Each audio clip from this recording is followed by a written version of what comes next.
Family, welcome back to my YouTube channel. मैं हूं मनु और आप सभी का स्वागत है मनु की फिल्मी दुनिया के अंदर। हम सब साउथ की ढेर सारे एक्चुअली क्राइम थ्रिलर मूवीज देखते हैं और हमें पसंद भी आती हैं, लेकिन बॉलीवुड से ये एक्चुअली उम्मीद रखना थोड़ी सी मुझे गलत लग रहा था। बिकॉज अभी तक बॉलीवुड की इतनी कुछ खास एक्चुअली क्राइम थ्रिलर मूवीज नहीं आई है, लेकिन फिलहाल हाल ही के अंदर ओटीटी प्लेटफॉर्म्स पे एक मूवी रिलीज हुई है जो कि हमारे इस मिथ को तोड़ देगी। बिकॉज ये इंडिया की, मुझे लगता है बॉलीवुड की one of the best actually crime thriller movie बनने वाली है, क्योंकि इसके अंदर ढेर सारी ऐसी चीजें दिखाई गई हैं जो कि सिर्फ मनगढ़ंत नहीं है। हमारी इंडिया के अंदर ये चीजें होती आ रही हैं और साथ ही साथ में एक्चुअली जो गवर्नमेंट है वो भी इस पे कम ही एक्शन लेती है। तो इन सभी चीजों को हमारे सामने रिप्रेजेंट करने की एक हिम्मत रखना, एक्टर एक्ट्रेस इसके अंदर काम करने के लिए जो राजी होते हैं वो, साथ ही साथ में जो डायरेक्टर जो प्रोड्यूसर तैयार होते हैं ऐसी मूवीज को बनाने के लिए। बिकॉज ये मूवीज बनाने के बाद में उनके करियर के ऊपर भी खतरा मंडराता रहता है, लेकिन उसके बावजूद भी ऐसी मूवीज बनती हैं, हमारे सामने आती हैं, जैसे कि द केरला स्टोरी है, साथ ही साथ में द कश्मीर फाइल है। ऐसी मूवीज जो है, और इसी कैटेगरी के अंदर एक और मूवी फिलहाल आ रही है, वो है भक्षक मूवी। तो भक्षक मूवी फिलहाल ओटीटी प्लेटफॉर्म से रिलीज हो चुकी है, नेटफ्लिक्स पर जाकर के आप इसे आराम से वॉच कर सकते हैं। साथ ही साथ में इसके जो डायरेक्टर हैं वो है पुलकित, और इस मूवी को एक्चुअली प्रोड्यूस किया है गौरी खान ने। शाहरुख खान है एक्चुअली, उनका एक प्रोड्यूसर हाउस है जहां पर फिल्म मेकिंग्स होती है, जिसका नाम है रेड चिली। तो रेड चिली के थ्रू इसे प्रोड्यूस किया गया है और डायरेक्ट किया गया है पुलकित के through. Man lead actor and actress actually इसमें हीरो नहीं है बल्कि हीरोइन ही है, वो है एक्चुअली भूमि पेडनेकर। भूमि पेडनेकर मैन लीड एक्ट्रेस में आती है इसके अंदर, लेकिन मैन लीड विलन की बात करते हैं, ठीक है। पहले अगर आपने सीआईडी देखी है तो आप अभिजीत को बहुत ही अच्छे तरीके से जानते होंगे। तो आपको दिखने वाले हैं अभिजीत इसके अंदर नेगेटिव रोल में। इससे पहले भी अभिजीत और मूवीज में नेगेटिव रोल में आ चुके हैं। पहले आपने सुपर 30 देखी है तो आप अच्छे से बता पाएंगे कि बिहारी रोल में हमारे जो अभिजीत भैया है वो किस तरीके के लगते हैं। एक्चुअली नेगेटिव रोल के अंदर बहुत ही शानदार रोल है। अगर आप उनके एक बार रोल को देख लेंगे तो फिर आपको लगेगा कि डेफिनेटली आप उसे खुद ही गला उसका घोट करके मार दें।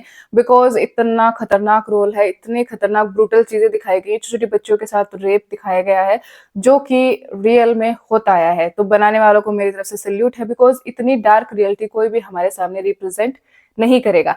बात करते हैं कि स्टोरी की, स्टोरी क्या है इस मूवी की, ठीक है। तो इसे दो हाफ्स में डिवाइड करते हैं। फर्स्ट हाफ की जो स्टोरी है वो आपको शुरू होते हुए दिखाई देने वाली है कि एक लड़की होती है जो कि जमीन पर लेटी हुई है और जोर जोर से रो रही है।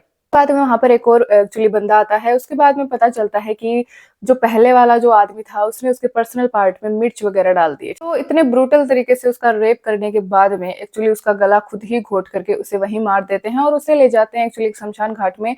और वहां पर जो आदमी उन्हें जलाने का काम करता है उससे पूछते हैं कि ये कौन है, कहाँ से आई है, क्या है। तो वो ये कहते हैं कि ये अनाथ है, इसका कोई नाथ नहीं है, ना इसका कोई डिटेल है, तुम्हारा काम बस इसे जलाना है।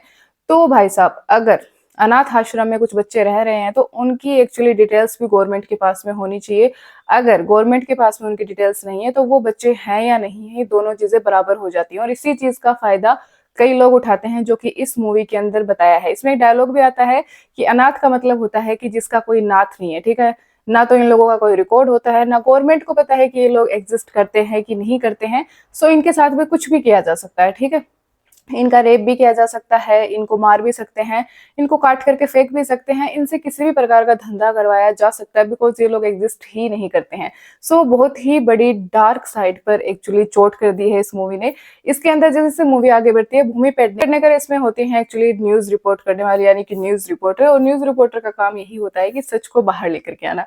उन्हें कहीं से एक्चुअली डिटेल मिलती है कि ऐसा ऐसा कुछ कांड हो रहा है और आपको जाकर के इस चीज पर न्यूज बनानी चाहिए, जिससे कि आपका जो चैनल है वो ग्रो भी हो सकता है और साथ ही साथ में आप अच्छे खासे पैसे भी कमाओगे।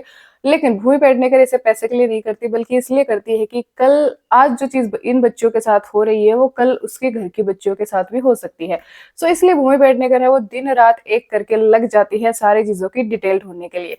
एंड जो सेकंड हाफ चल करके आएगा उसके अंदर भूमि पेडनेकर धीरे धीरे करके सभी को टारगेट करती है, गवर्नमेंट तक ये बात पहुंच जाती है। और हाँ, इसमें आपको एक आईपीएस भी दिखेंगे जो कि उनका ढेर सारा सपोर्ट करती है, बिकॉज वो लेडी होती हैं।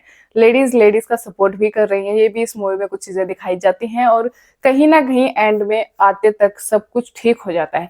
उठ करके मच जाएगा, बिकॉज लास्ट में भूमि पेडनेकर का जो एक मैसेज आप लोगों के लिए छोड़ा गया है, हम सबके लिए छोड़ा गया है, वो कहीं ना कहीं हार्ट टचिंग है। आपके हार्ट को टच कर जाएगा और आपको लगेगा कि वास्तव में ऐसी ढेर सारी चीजें हो रही हैं जिनके खिलाफ हमें आवाज उठानी चाहिए, बट कोई आवाज उठाता नहीं, क्योंकि लड़कियां होती हैं उनको वैसे दबा देते हैं और जो लड़के होते हैं उनको कोई कई बार मतलब नहीं होता, और कोई आवाज़ अगर उठाता भी है, तो इसके अंदर जो जैसे गुंडे दिखाए गए हैं जो कि एक्सीडेंट करवा देते हैं, कोई एक्चुअली एक्सीडेंट लगता है देखने में लेकिन वो मर्डर होता है, ऐसी चीज़ें हो जाती हैं।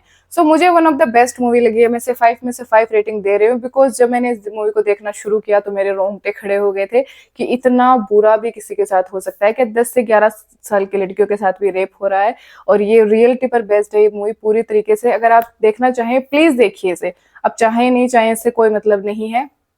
इस मूवी को डेफिनेटली वॉच कीजिए, बिकॉज़ ऐसी मूवीज़ कम ही बनती हैं, बनाने वाले के अंदर जिगरा चाहिए एंड जो काम करते हैं उनके अंदर भी जिगरा चाहिए। तो ये मूवी बहुत अच्छी है, one of the best movie है, जाकर के देखिएगा। और मेरे रिव्यू अच्छे लगते हैं तो please like, subscribe and share my channel. ऐसी मूवीज़ मैं आप लोगों के लिए डेफिनेटली लेकर के आऊँगी।